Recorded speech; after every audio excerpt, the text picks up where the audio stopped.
Hi everybody, and welcome to another Freejam Mini. Question: have you ever questioned God?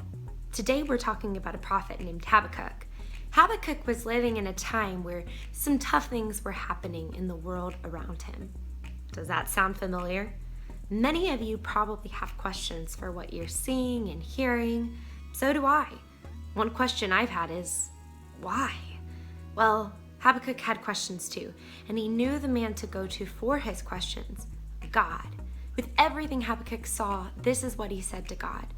"O Lord, how long shall I cry for help, and you will not hear? Or cry to you violence, and you will not save? Why do you make me see iniquity, and why do you idly look at wrong? Destruction and violence are before me. Strife and contention arise. So the law is paralyzed, and justice never goes forth.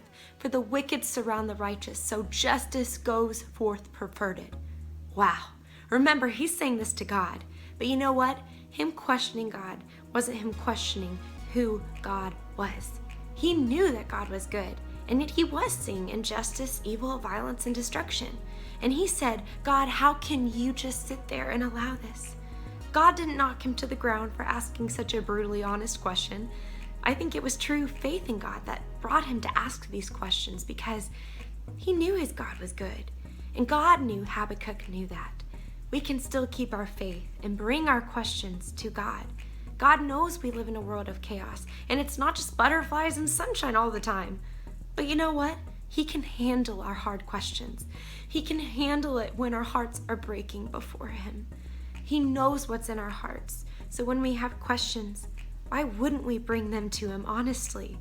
Trust that when you bring your questions to him, that they won't pull you apart from him, but your honesty will bring you closer to him. Love you, boys and girls.